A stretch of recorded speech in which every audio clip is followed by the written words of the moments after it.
Muchas gracias, Martín. Muy buenos días a todos. Muy agradecido a la Asociación Argentina de Brangus por invitarme a compartir este rato con ustedes. Y bueno, más contento todavía por ser un evento latinoamericano en esta oportunidad. Yo me voy a referir un poco a lo que dijo Martín recién, este nuevo mundo que estamos viviendo, centrado en la demanda mundial de alimentos, el rol de China, pero sobre todo el rol de los países emergentes. Yo creo que estamos viviendo un mundo completamente nuevo que se ha acelerado mucho porque ha empezado hace máximo 20 o 30 años y que ofrece a nuestros países una oportunidad que es la que siempre estuvimos esperando, siempre tratando de que llegara. Bueno, ahora ha llegado y está entre nosotros. Es un cambio absolutamente extraordinario este proceso de crecimiento de los países emergentes y por eso va a ser el foco central de mi exposición, por todas las consecuencias que eso tiene sobre la demanda de alimentos, como se dijo también en la introducción por parte del gobernador y del representante del Paraguay, las grandes posibilidades que se abren de ofrecer alimentos al mundo. Voy a poner algo de foco, lógicamente, en la carne vacuna. Pediré algo de disculpas porque mis referencias a Latinoamérica van a estar más bien concentradas en el Mercosur, porque conozco un poco más, no me atreví a ir a otros países aquí presentes que conozco menos en este aspecto. Y después voy a hacer una última sección argentina, o sea, cuáles son las oportunidades, pero que en el fondo también lo son para otros países, y también los desafíos, porque como hablamos recién con Víctor Tonelli, este no es un proceso automático. La demanda está, estamos frente a un nuevo mundo, ofrece extraordinarias oportunidades, pero a partir de ahí hay toda una agenda de temas que nosotros debemos hacer para aprovechar cabalmente esta oportunidad. También voy a tratar de ir abreviando un poco la presentación porque, como veo que hemos empezado una hora atrasados, voy a tratar de compartir, digamos, un poco de ahorro de tiempo con el resto de los expositores. Bueno, este es un estudio en su primera parte que hicimos para la Fundación Producir Conservando, que hemos terminado este año, donde estudiamos básicamente los productos que aparecen allí, o sea, la carne vacuna, la carne aviar, los lácteos, el trigo, los granos gruesos y el complejo oleaginoso. Nos concentramos en esos productos para el periodo 2010-2020 y bueno, estudiamos en detalle tanto lo que es el mundo como los países desarrollados, los países emergentes y dentro de los países emergentes los principales continentes y los principales países. Yo obviamente no voy a hablar de todo esto porque sería eterno, pero quiero decir que hicimos un enfoque bastante desagregado. Bueno, y trabajamos con distintos... ¿Se oye mejor ahora? No. Seguimos con el anterior. Bien, trabajamos también con distintos escenarios de crecimiento de la economía global. En el escenario central que nosotros hemos puesto, el mundo crecería al 4% y los países emergentes aproximadamente un 6%. Hay también otras alternativas, yo no voy a mostrar todo porque sería eterno. Nuestra conclusión es que en los alimentos que hemos mencionado, el mercado va a crecer en 363.700 millones de dólares en el periodo 2010-2020, a un promedio del 2,2% anual, que acumulado da 24%. Esto es mucho para un mercado de alimentos, que un mercado de alimentos que se lo supone vegetativo, crezca a esta velocidad que es mayor que el crecimiento de la población mundial, significa, bueno, que hay mucha gente que está mejorando la cantidad y también la calidad de su dieta. Dentro de eso, el gran componente son los países emergentes, van a aportar el 81% del aumento de la demanda de alimentos. O sea, de cada 100 dólares que aumente la demanda de los alimentos que mencioné, 81 van a estar puestos por los países emergentes. China va a aportar solamente 19% de ese 81. O sea, uno de los propósitos de esta exposición mía es deschinizar nuestra cabeza, porque cuando se habla de estos temas de los emergentes se piensa casi exclusivamente en China, a lo sumo en los BRICS. Y yo creo que el escenario que se nos ha abierto es muchísimo más amplio. Vemos ahí el caso de la carne vacuna. En el caso de la carne vacuna, y hablando de las importaciones, que es lo que más nos interesa a nosotros, más todavía que el consumo, los países emergentes van a aportar el 78% del aumento de las importaciones de carne. Y sin China y la India, el 73%. O sea que en el caso particular de la carne vacuna, China y la India son poco relevantes. Los socios estratégicos de ustedes y nuestros son países emergentes que no son ni China ni la India.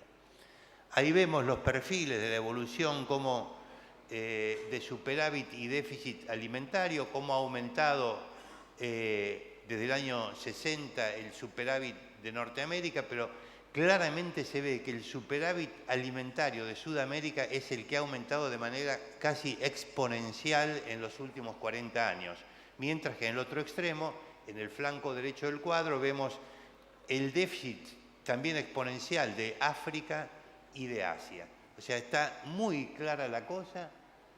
Latinoamérica, y en particular yo diría la parte sur de América, se ha ganado una lotería, no necesariamente en el casino de aquí abajo, nos hemos ganado una lotería que es encontrarnos con estos socios que hace 20 o 25 años nadie pensaba. Estamos siempre pensando nosotros en los mercados de países desarrollados, que lógicamente por su volumen siguen siendo muy importantes, pero en cuanto a la dinámica de crecimiento, lo que importa es esto.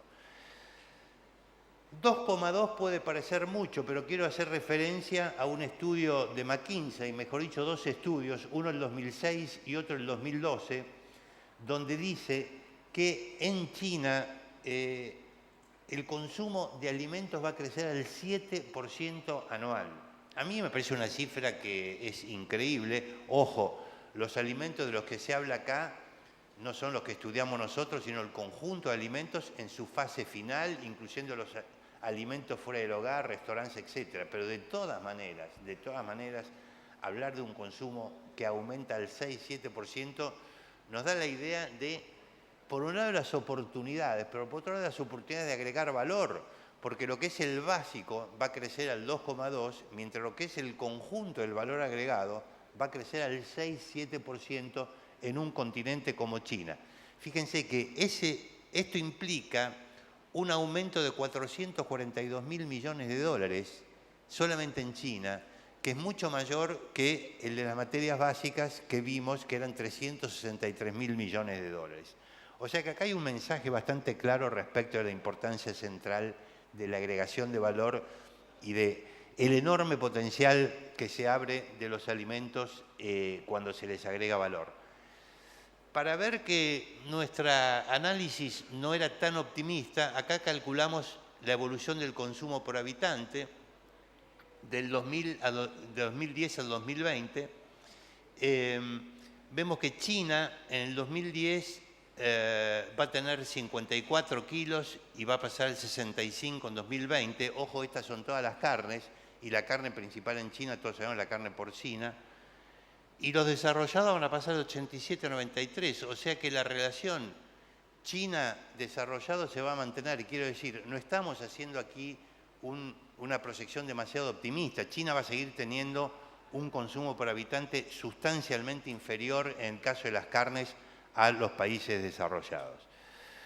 Y acá vamos a uno de los cuadros que quizás es de los más importantes. Este es un estudio hecho por la Academia de Ciencias de la China en el año 2009, publicado en el 2011, que nos dice, ellos están muy obsesionados en China, porque como han pasado mucho hambre durante muchas épocas muy duras, ellos están obsesionados con el autoabastecimiento, la autosuficiencia alimentaria. Entonces estudian qué va a pasar con esa autosuficiencia hasta el año 2050.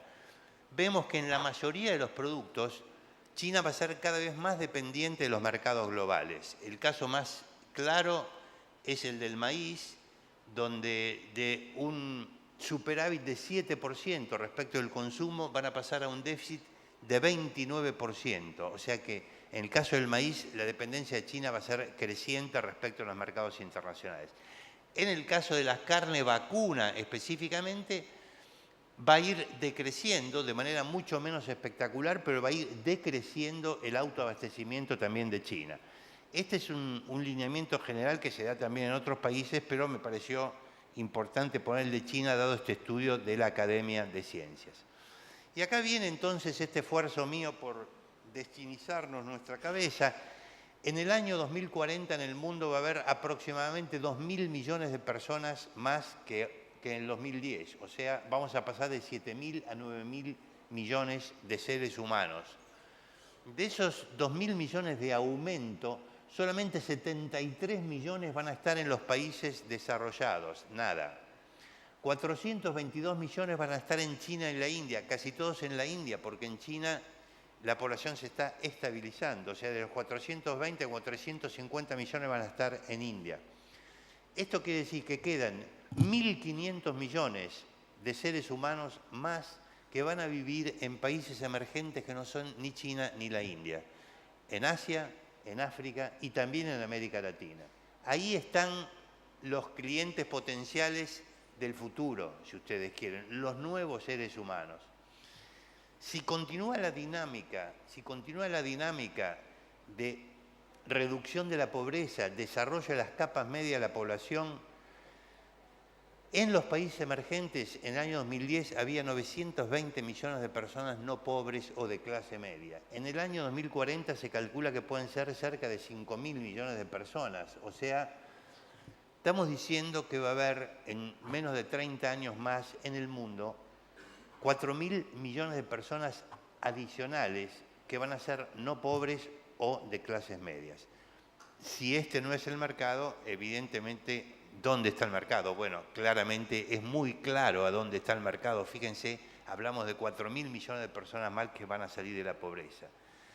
Hay algunos que piensan que esto es transitorio, yo pienso que tiene una naturaleza más permanente, que esta cuestión de los países emergentes ha llegado para quedarse. Cuando yo hablo de países emergentes, hablo de todos los que no son desarrollados, porque afortunadamente la gran mayoría están emergiendo, como lo vemos también en Latinoamérica y en Sudamérica.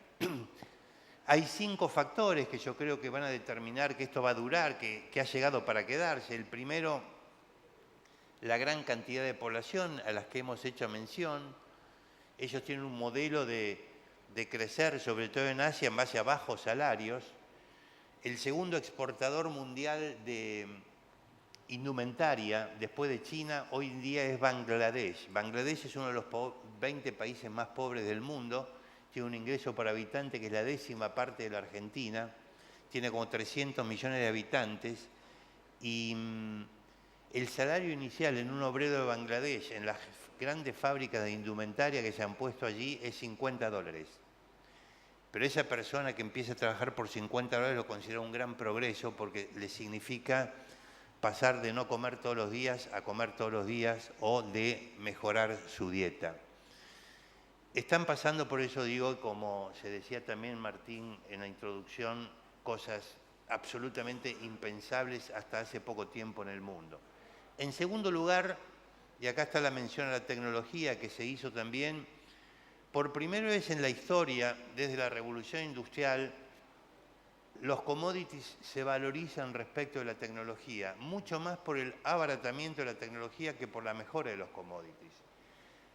Una notebook costaba 20 toneladas de soja en el año 2000 y ahora cuesta 1 tonelada de soja o 1 y pico. Pero si yo comparo una notebook de la misma capacidad de procesamiento, la relación es 100:1. Es decir, la posibilidad de aumentar la productividad mediante la incorporación de tecnología, como ustedes lo ven también en el caso de la genética, por ejemplo, no solamente en las TICs, es realmente impresionante, y el abaratamiento y el acceso. En tercer lugar, se está invirtiendo mucho en educación en los países emergentes. China gradúa 700.000 ingenieros por año, contra 70.000 de Estados Unidos. La relación de población es 4:1, pero la relación de ingenieros es 10:1, o sea que China se está ingenierizando mucho más rápido que Estados Unidos.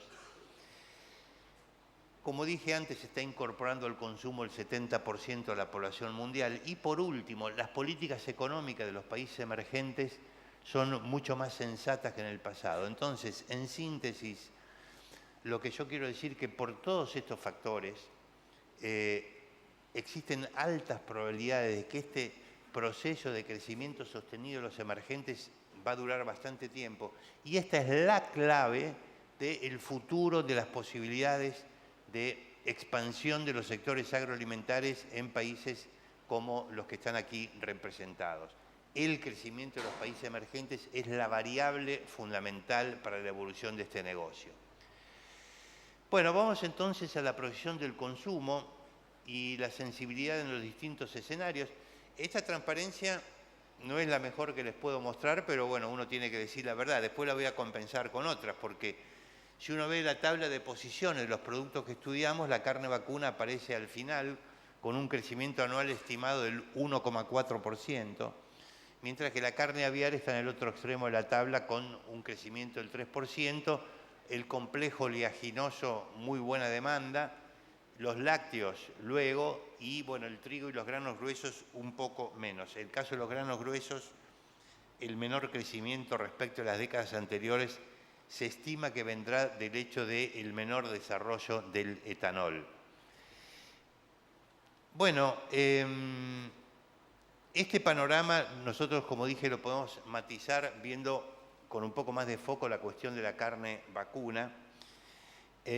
Acá tengo algunas transparencias de un trabajo que recientemente ha hecho Luis Bameule para contextualizar un poco el Mercosur. Aquí vemos lo que ha sido la evolución de las exportaciones de carne en el Mercosur del 2002 a 2005, donde en términos generales hubo un aumento en los 4 principales socios fundadores del Mercosur. Y acá vemos en el periodo 2006-2012 que la trayectoria ha sido diferente. Ha habido algunos países que disminuyeron. La Argentina claramente es el que más disminuyó, Paraguay ha aumentado y Uruguay ha mantenido más o menos los mismos niveles. Y acá vemos, focalizando en el caso argentino, que la participación de la carne argentina en las exportaciones totales del Mercosur ha caído de manera casi permanente. O sea, Argentina se está achicando como exportador mundial. Este año probablemente tenga, por primera vez en la historia, por lejos, el rango 10º o 11º como exportador de carne. La demanda mundial, como dije, va a crecer muy poco, al 1,36, como aparece allí abajo, pero los países emergentes van a crecer casi al 2% la demanda de carne. O sea, ahí se ve claramente a dónde está el mercado. El bajo crecimiento global es producto del muy bajo crecimiento, 0,3 del consumo en los países desarrollados, donde está casi saturado, pero tenemos un crecimiento de casi 2% en los emergentes.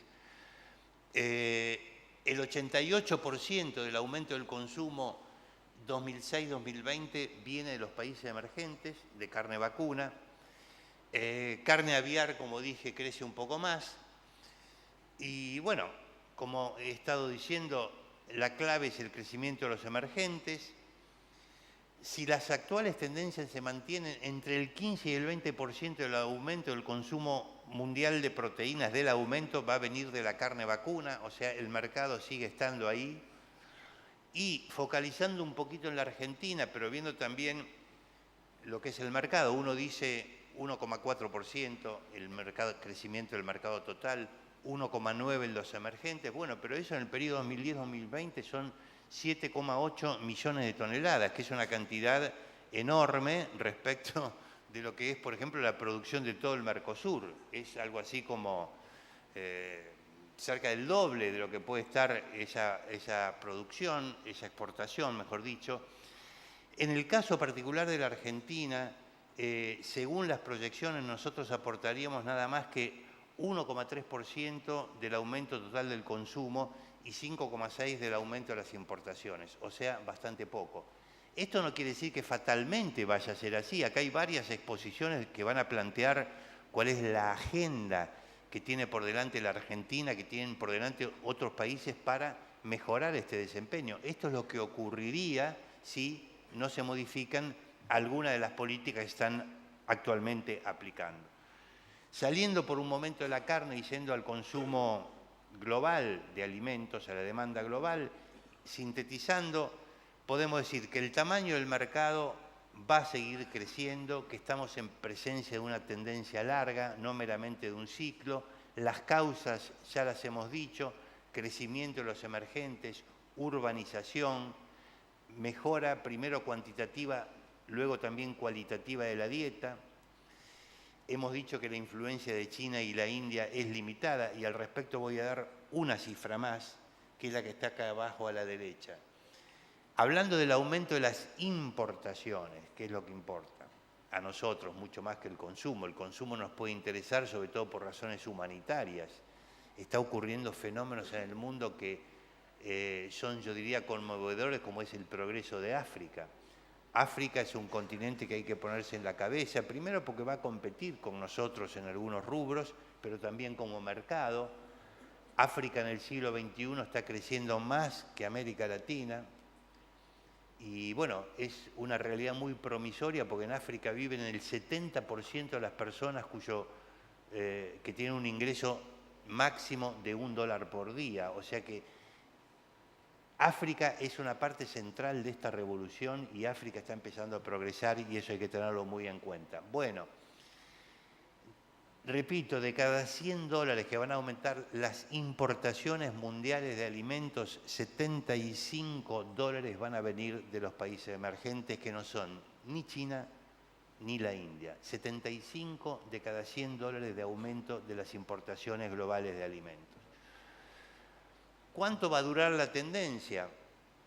Esto no lo sabe nadie, yo tampoco. Uno puede conjeturar que en base a las tendencias actuales esto se puede extender hasta el 2020 o más probablemente hasta el 2025. Me refiero a un crecimiento pronunciado. No quiere decir que en el 2025 se va a caer todo, quiere decir que la curva lógicamente se va a ir aplanando. Llega un momento de saciedad donde por más que mi ingreso aumente, no aumenta el consumo de alimentos, y la población mundial, después de este gran salto hasta el 2040, se va a tender a estancar. Ya hay países del mundo donde la población está disminuyendo, caso por ejemplo de Japón. Entonces es altamente probable que vamos a tener 15 años más de un crecimiento muy rápido de la demanda de alimentos a nivel global. ¿La tendencia es vulnerable o no? Digamos, por significarlo de manera cruda, si ahora se cae Europa, como cada tanto parece amenazar que va a ocurrir, se interrumpe esta tendencia de la demanda de alimentos, ¿qué va a pasar? Si uno mira la crisis anterior, el impacto importante, 2008-2009, la demanda de alimentos en los países emergentes siguió aumentando, pese a que los emergentes disminuyeron su crecimiento. Esto no necesariamente quiere decir que pasaría lo mismo en una próxima crisis, pero sí nos muestra que lo que está atrás es una tendencia robusta, una tendencia que pudo sobreponerse a una crisis tan demoledora como fue el episodio 2008-2009. En cuanto a los precios, ahí sí me animo a decir mucho menos. Nunca he visto, sinceramente, en mi ya larga vida, una proyección acertada de precios en el mediano plazo, por la sencilla razón de que hay factores climáticos que influyen. Bueno, en el caso de la ganadería en particular tenemos ciclos ganaderos que a veces son de gran intensidad y que por lo tanto producen grandes fluctuaciones en los precios. Y después tenemos los cambios tecnológicos, los aumentos de productividad, que tampoco podemos pronosticar. Entonces yo, sinceramente, no me animo a decir si los precios van a ser más o menos como los actuales, van a ser menores o van a ser mayores. Lo que sí yo creo que puede asegurarse, casi asegurarse, es que el tamaño del mercado de alimentos va a seguir creciendo, y que entonces los productores más eficientes, como en el caso de Brangus, en buena medida es América Latina, van a tener grandes oportunidades. Y ya para terminar, y no robar demasiado el tiempo de ustedes, y pidiendo un poco de disculpas a los representantes de otros países, los colegas de otros países, me voy a referir a la Argentina. Tal vez de todas maneras les resulte útil para abrir el paraguas acerca de algunas cosas que no conviene hacer, y que, bueno, sepan qué caminos alternativos habría que usar. Yo me tomé el trabajo de comparar qué tal es esta oportunidad para la Argentina si uno la compara con la otra gran oportunidad agroalimentaria que tuvimos fin del siglo XIX, principio del siglo XX, hace aproximadamente 120 años. Mis conclusiones son que si bien ahora las clientelas es distinta, Europa antes, países emergentes ahora, los productos también son más diversificados porque la demanda en aquella época era básicamente para pocos productos. En el caso argentino, carne, trigo, cueros y lanas concentraban la gran parte de las exportaciones. Ahora la demanda se extiende a todos los productos básicos de Sudamérica. El mercado potencial por habitante para la Argentina, y yo creo que mutatis mutandis se puede decir para cada uno de los países aquí representados, es mucho más amplio hoy que en aquella época. Fíjense que esto no es decir poco, porque aquella época fue la época de la gran expansión hacia afuera, de la integración en el comercio internacional. Bueno, ahora yo creo que estamos en el primer capítulo de esta época que es en su magnitud aún mayor que la que tuvimos entonces. Bueno, Argentina, con las políticas agroalimentarias actuales, produce unos 25.000 millones de dólares menos que el potencial. En el caso de la ganadería vacuna serían 3.300 millones de dólares. De esos 25.000, Argentina podría exportar 15.000 más. Es un acto de generosidad para muchos de los países vecinos aquí representados que estamos cediendo mercados. O sea, sepan en algún sentido agradecernos en nuestra desazón esta generosidad que estamos teniendo. Estamos sacrificando un potencial de 15.000 millones de dólares por año de exportaciones. En un momento que en la Argentina se habla tanto de escasez de dólares, se imaginan que si esto ocurriera, los dólares más bien sobrarían que escasear. En el caso de la carne podrían ser hasta 2.000 millones de dólares lo que la Argentina adicionalmente podría exportar.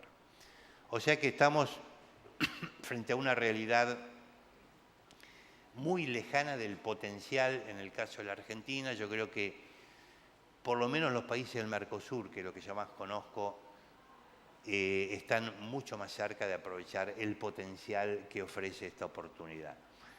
¿Qué alternativa se ofrece a la Argentina? Bueno, una es seguir como hasta ahora, manteniendo las restricciones cuantitativas. Ustedes saben que la Argentina, productos como la carne, el trigo, los lácteos y también el maíz, además de tener impuestos altos a la exportación, tienen, digamos, que pedir permiso muchas veces para exportar. Y bueno, ya hemos dicho los costos que esto tiene, que son muy relevantes. Es cierto que en Argentina gradualmente, pero muy gradualmente, se están desarrollando otras industrias que agregan un poco de valor a los granos, tales como la carne aviar, la propia carne vacuna y la carne porcina, los lácteos y los biocombustibles, pero esto va a un ritmo muchísimo más lento de lo que podría ir. La segunda alternativa es lo que yo llamo, en homenaje a nuestros visitantes, el modelo Mercosur. O sea, Argentina, tal vez en el pasado fuimos líderes en esto, ahora yo me conformaría con que aplicáramos las mismas políticas que aplican nuestros vecinos del Mercosur, o sea, políticas que se dan cuenta que, como es el caso de Brasil, que se ha propuesto el objetivo de ser el gran proveedor de alimentos del mundo y de alguna manera lo está consiguiendo, ¿no? Esto implicaría cambiar las políticas impositivas, las políticas tributarias, tener también, que es un tema que no hemos resuelto de todo en la Argentina, un equilibrio entre la exportación y el mercado interno de alimentos, porque la política siempre nos presiona en esta dirección, es uno de los argumentos que se dan importantes y que debe ser atendido para poner límites a la exportación de agroalimentos, el conflicto en que esto entra con el consumo interno. Y ahí todavía no hemos encontrado una respuesta satisfactoria, aunque mirando al Mercosur tal vez algo podríamos descubrir. Incluso, esto sí ya sería muy ambicioso, casi como Alicia en el País de las Maravillas, el Mercosur como tal podría haberse planteado o plantearse en el futuro, y como se puede hacer también desde aspectos más sectoriales, como es Brangus, por ejemplo, proponerse desarrollos en algún sentido cooperativos, por ejemplo, lo que tiene que ver con instalación de marcas, una buena instalación de una marca puede favorecer a todos los participantes, no necesariamente generar una competencia entre ellos. Los resultados de esta política serían por lo menos como los que se propone el PEA. El PEA, digo también para los visitantes, es el Plan Estratégico Agroalimentario y Agroindustrial que por iniciativa del gobierno en el año 2010 y después de una enorme cantidad de reuniones de todo tipo, de todos los participantes, de todos los stakeholders, podríamos decir, del sector agroalimentario, se llegaron a unas conclusiones. Mucha gente fue escéptica respecto de este proceso, pero a mí me ha sorprendido enormemente, y es muy poco conocido, las conclusiones del PEA. Fíjense que el PEA se propone metas de un crecimiento del 4.6% de la producción de granos por año y del 4% en el caso de la carne vacuna. Ojalá esto ocurriera. Y ahí vemos, ¿no? Por ejemplo, en ganadería vacuna, un aumento de 49 a 54 millones al año 2020, una producción de carne que pase de 2.6 a 3,8 millones de toneladas. Fíjense lo que sería, porque el grueso de eso iría a la exportación, ¿no? Argentina con esto multiplicaría por 3 más o menos sus exportaciones actuales. O sea, algo maravilloso. El problema es que no está claro cuáles serían las políticas para lograr esto, ¿no? Y esas políticas deberían ser las del modelo de Mercosur o las del modelo de la integración productiva, ¿no? Además del modelo Mercosur, tenemos la obligación, y sé que, por ejemplo, Víctor Tonelli va a hacer referencia a esto, de agregar más valor. O sea, el mundo, yo por eso puse la cifra de China, 2,2 crecen los productos básicos, 7% o 6% crece el producto de valor agregado, el consumo por año. Entonces, ahí nos está mostrando cuál es la oportunidad de producir y exportar valor agregado, ¿no?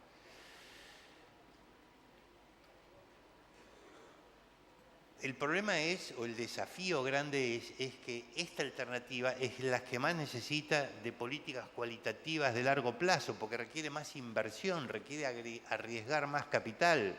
Entonces aparece la seguridad jurídica, la capacidad de atraer inversiones, etc.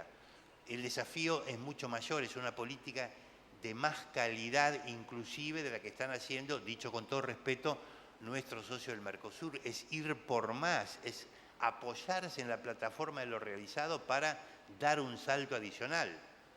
Para la Argentina, y esto no sé si debería decirlo, Víctor, espero que no me retes, porque yo creo que la carne argentina, lo digo con gran tristeza, es uno de los casos más notables de destrucción de una marca global.